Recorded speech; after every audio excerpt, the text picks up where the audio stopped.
6. 치료와 가르침. 그대는 그동안 내가 얼마나 자주 그대 자신의 아이디어를 사용하여 그대를 도왔는지 눈치챘을 것이다. 그대는 다른 사람들에게 사랑이 많고 지혜로우며 아주 이해심이 깊은 치료자가 되는 법을 배웠지만 그대 자신에게는 그렇지 못했다. 그렇게 그대 자신을 제휴한 상태에서 그대는 그대가 다른 사람들 안에서 본 것으로 인해 그들에 대한 단순한 지각 이상의 것을 얻을 수 있었다. 그러나 그것은 그들과 그대의 진정한 관계에 대한 알매는 미치지 못했다. 왜냐하면 그대는 그들을 그대의 일부로 받아들이지 않았기 때문이다.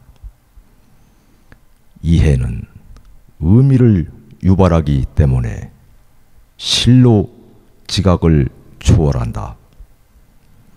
그러나 이해는 알을 향해 증가할 수는 있겠지만 알매는 미치지 못한다.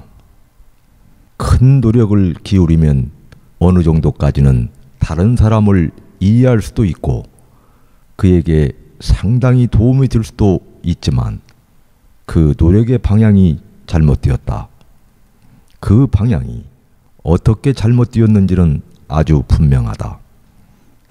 그 노력은 너로부터 멀어지는 쪽으로 향해 있다. 그렇다고 해서 그대가 알을 잃었다는 의미는 아니지만 그대가 알을 자각하고 있지 못함을 의미한다는 사실은 분명하다. 나는 그대가 베푼 모든 친절과 그대가 가졌던 모든 사랑하는 생각들을 간직해 두었다. 나는 그것들의 빛을 가렸던 오류들을 정화했으며 또한 그것들이 지닌 더할 나위 없이 눈부신 광의가 고스란히 유지되도록 너를 대신해 그것들을 보관해 왔다. 그것들은 파괴될 수 없으며 죄책감에 물들 수 없다. 그것들은 그대 안에 있는 성령으로부터 왔으며 또한 우리는 하느님이 창조하신 것은 영원함을 안다. 두려움이 감춰왔던 것은 여전히 너의 일부이다. 나는 여러 번에 걸쳐 너에게 속죄에 동참하라고 말했다. 속죄에 동참하는 것은 언제나 두려움에서 벗어나는 방법이다. 이 말은 그대가 무엇이든 진리인 것을 인정하지 않으면서 언제까지나 버틸 수는 없다는 말이다. 성령은 반드시 그대가 두렵다고 지각한 모든 것을 재해석하도록 도울 것이며 또한 오직 사랑하는 것만이 실제적인 것임을 너에게 가르칠 것이다. 진리는 너의 파괴하는 능력이 미치지 못하는 곳에 있지만 전적으로 그대가 손에 쥘 수 있는 범위 안에 있다. 진리는 그대가 창조했기에 그대에게 속한다. 진리는 너의 일부이기에 너에게 속한다. 이것은 마치 하느님이 그대를 창조하셨기에 그대가 하느님의 일부인 것과 같다.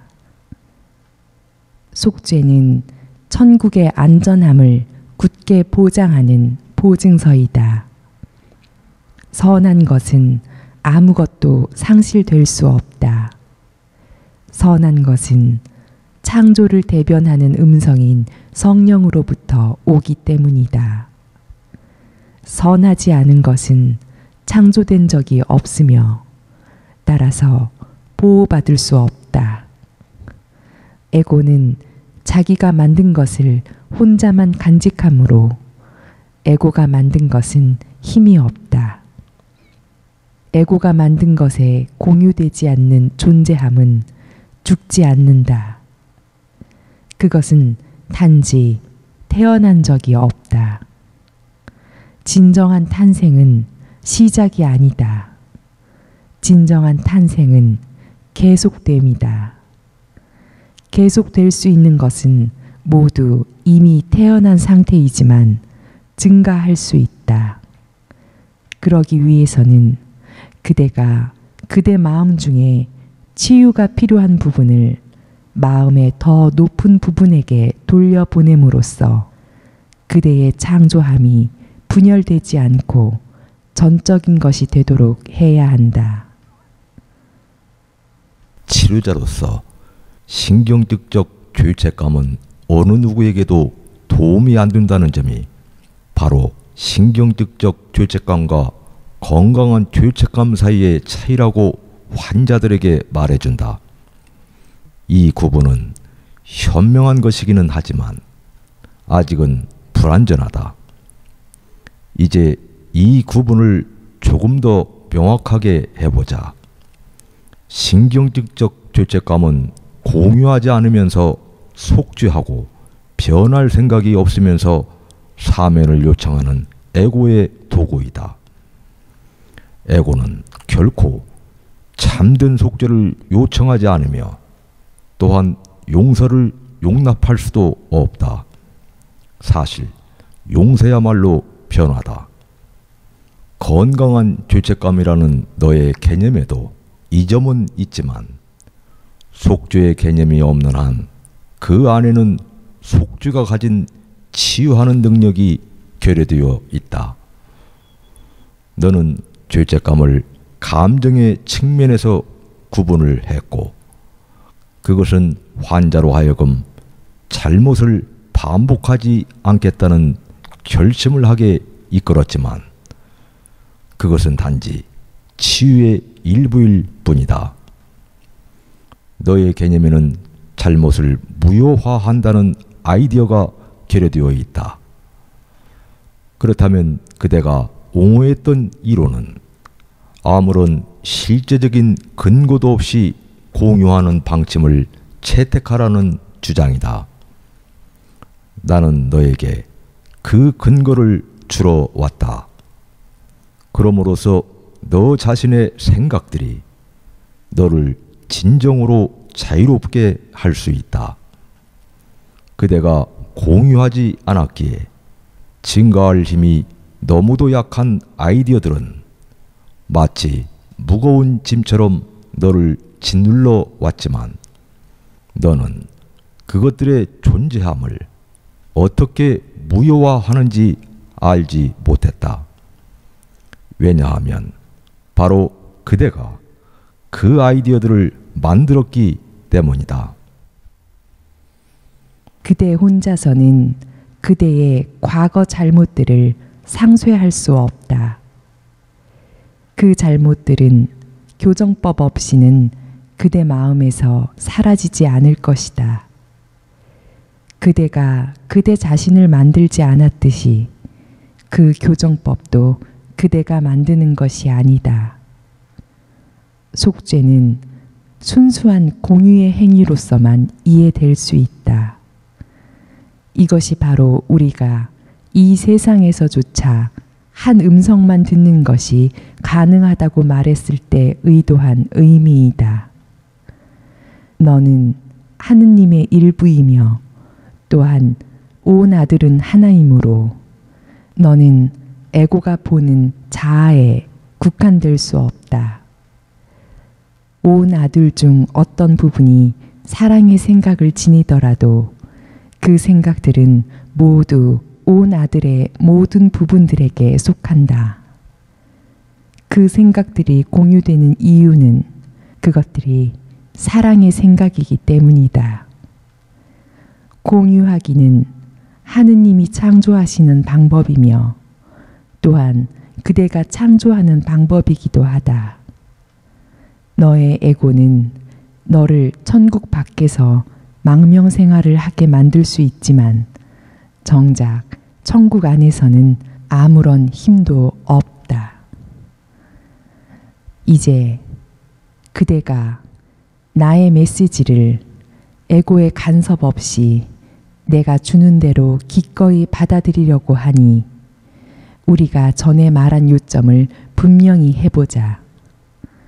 우리는 그대가 언젠가는 배운 만큼 가르치게 될 것이며 그것은 그대를 균형 상태에 머물 수 있게 해줄 것이라고 말했다. 지금이 바로 그때이다. 왜냐하면 그대가 그 시점이 바로 지금이 되도록 허용했기 때문이다. 너는 가르치지 않고서는 배울 수 없다. 나는 배움은 가르침을 통해 얻어짐을 배웠기에 오직 한 음성만 들었다. 나는 혼자서는 나 자신을 속죄할 수 없음을 이해했다. 한 음성만을 듣는다는 것은 그 음성을 너 스스로 듣기 위해 그 음성을 공유하겠다는 뜻을 의미한다. 내 안에 있던 마음은 여전히 하느님이 창조하신 모든 마음에게 거부할 수 없이 이끌리고 있다. 하느님의 온전함은 실로 하느님 아들의 온전함이기 때문이다. 다른 뺨을 대주라는 것은 저항하지 말고 폭력에 굴복하라는 의미는 아니다. 그것은 그대가 정녕 상처받을 수 없음을 의미하며 또한 그대 형제에게 그대의 온전함 외에는 아무것도 보여주고 싶어 하지 않음을 의미한다. 형제에게 그가 너를 해칠 수 없음을 보여주고 또한 아무것도 그를 비난하기 위한 증거로 사용하지 마라. 그렇지 않으면 너는 그것을 너 자신을 비난하는 증거로 사용하는 것이다. 가르침에는 많은 방법이 있다. 공식적인 방법으로 가르치기, 안내를 통해 가르치기, 그리고 무엇보다도 모범을 통해 가르치기. 가르침은 치료를 의미하며 또한 아이디어들은 공유함으로써 강화된다는 사실을 알아차리고 있다는 뜻이기 때문이다. 온 아들의 결합이야말로 온 아들을 보호하는 방법이다. 천국은 결합되어 있기 때문에 에고는 천국을 이길 수 없다. 또한 온 아들의 부분들이 하나가 되자는 성령의 부름을 듣고 서로에게 이끌릴 때 에고는 사라지고 무효화된다.